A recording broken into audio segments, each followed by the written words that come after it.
Aerial సర్వేలో వస్తాడు అంటే మీ హెలికాప్టర్లో వస్తాడు, గాలిలో వస్తాడు, గాలిలో పోతాడు.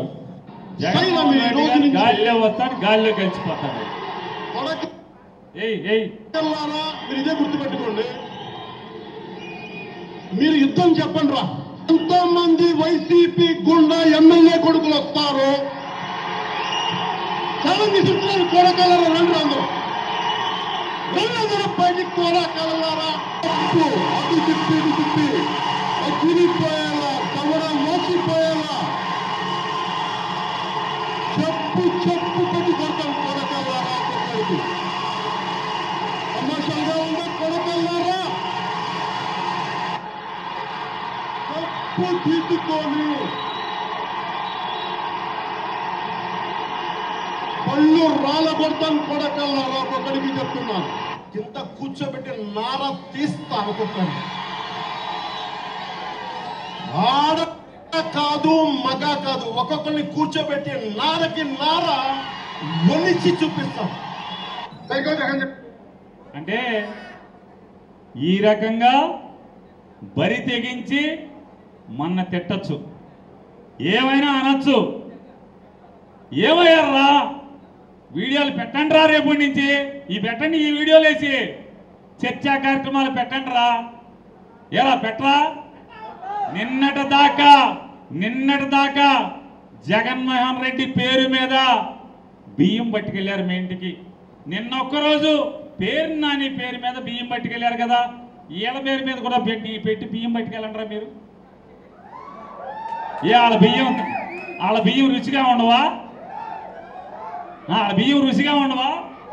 జగన్ బియ్యం నా బియ్యమే మీకు రుచిగా ఉంటాయా మీ ఇంటికి పట్టుకెళ్తే?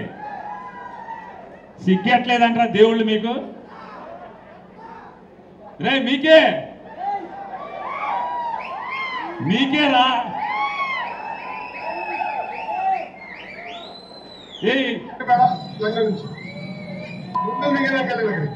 అయ్యా, మనం సైకోకి భయపడే బ్యాచ్ కాదు, ఆ సైకోలకి తోలు తీసే బ్యాచ్.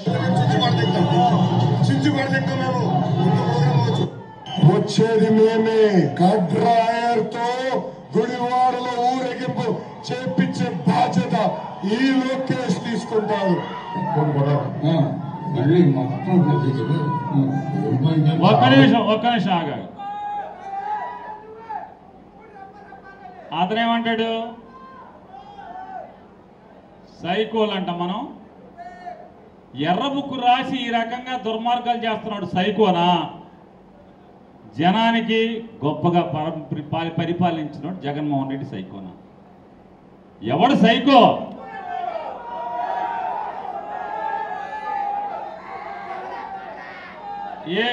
ఏమంటాడు? కాదు, గుడ్డలు ఓడదీస్తాడంట. అది కూడా అన్నాడులే, ముందు గుడ్డలోడ తీసి కట్రాయర్ మీద రావాలంటే గుడ్డలోడ తీయాలి కదా.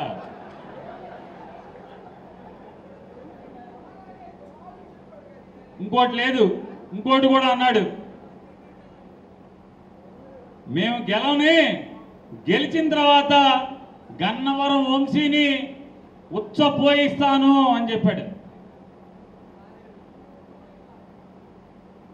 పోనీ జగన్మోహన్ రెడ్డి గారు దిగిపోయిన కాడి నుంచి ఇప్పుడు అన్నోడు వాళ్ళ నాన్న ఎక్కిన కాడి నుంచి వంశీ పోనీ హైదరాబాద్లో ఉన్నాడు అనుకోండి, 5 నెలలు బెజవాడ జైల్లో ఉన్నాడుగా. రోజు వెళ్ళి పోయించావా జైల్లోకి వెళ్ళి?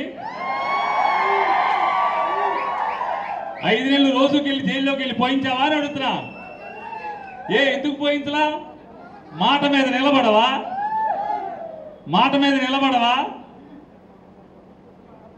బెజవాడ జైలుకి వెళ్ళి పోయించాలి కదా, పోయించవా? ఊరికే మైకుల ముందు పోయిస్తారా? నిన్న మొన్న కూడా సంఘటనలు నేను కూడా చూసా. విషయం ఎలా అవుతుందంటే, ఆంధ్రప్రదేశ్కి ఒక బ్రాండ్ ఇమేజ్ని తీసుకురావడానికి మీరన్న ఆ పెద్ద ఆయనే 75-76 సంవత్సరాల వయసులో దగ్గర 18 గంటలు కష్టపడతా ఉంటే ఎట్టి పరిస్థితుల్లోనే ఆ ఇమేజ్ రాకూడదు, శాంతి భద్రత విఘాతం కలిగించేలాగా నోటికొచ్చినట్టు మాట్లాడతామని చెప్పి చీకట్లో కన్ను కొడతారు, మళ్ళీ పైగా చీకట్లో ఎందుకు చంపుతాం, బయట చంపమని చెప్తాం. అంటే ఈ టైప్ ఆఫ్ వర్డ్స్ ఉపయోగిస్తున్నారంటే నేను చాలా సందర్భాల్లో చెప్తానండి, మనం పొలిటికల్ లీడర్స్, మాజీ మంత్రి ఆ వ్యక్తి, ఒకానొక సందర్భంలో మీరు అడ్మినిస్ట్రేషన్లో అసెంబ్లీలో కూర్చొని అధ్యక్ష అన్నవాళ్ళు. అటువంటి వ్యక్తి మీకు మీరు ఎంత ఇదైనా మీకంటూ ఒక అభిమానించే వాళ్ళు కొంతమంది ఉంటారు, మిమ్మల్ని రోల్ మోడల్గా తీసుకునే వాళ్ళు కొంతమంది ఉంటారు. సో మీకు ఒక వయసు వచ్చింది, ఇంకొక పోటీ చేసేటంత కొడుకున్నాడు. అంటే మీరు ఒకరికి ఆదర్శంగా ఉండాలి అన్నది పోయి ఏదో ఏమీ లేనాకు ఎగిరెగిరి పడుతుందట, అన్నీ ఉన్నా కనివని ఉంటుందట. అది ఏమీ లేనాకులాగా కూర్చుని ఇష్టానుసారంగా అలా పడతా ఉంటే చూస్తూ ఊరుకుంటారు అనుకుంటే అలా. అలాగని మేము కేసులు పెట్టి మా పని మేము చేసుకుంటున్నాం అనుకోండి, గొగ్గోలు పెడతారు, అక్రమ కేసులు అంటారు. నువ్వు మాట్లాడేయచ్చు, మేము కేసు పెడితే అది అక్రమ కేసు అవుతుంది. ఎవరైనా దాన్ని యాక్సెప్ట్ చేస్తారా? ఆ వర్డ్ని యాక్సెప్ట్ చేస్తారా? చెప్పండి.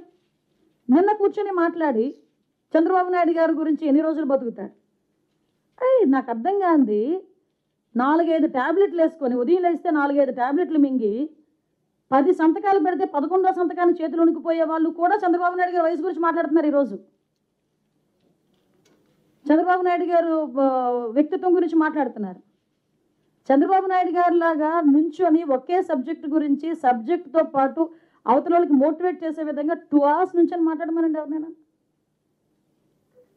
మేము మాట్లాడాలనుకుంటే బాబు మాట్లాడొచ్చండి. కానీ నేను ఇప్పుడు ఎందుకు కొంచెం ఆగుతున్నానంటే, మేము అనుకున్న థీమ్ ఒకటి ఈరోజు గాంజా విషయంలో, అది ప్రజల్లోకి వెళ్ళాలి.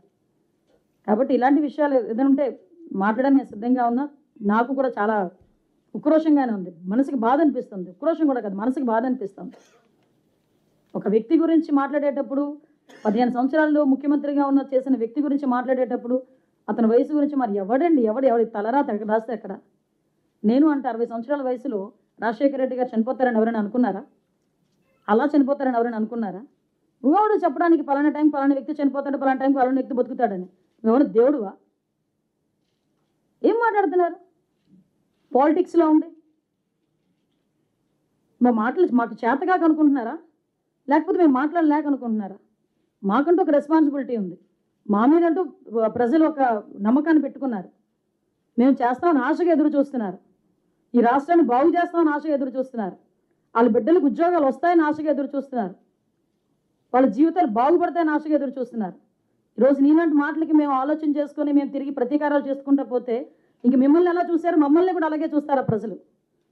కాబట్టి మా పని మేము చేసుకుంటున్నాం. అలాగని తప్పుడు మాటలు మాట్లాడి నోటుకొచ్చినట్టు మాట్లాడితే మాత్రం ఊరికనే ప్రసక్తి లేదు.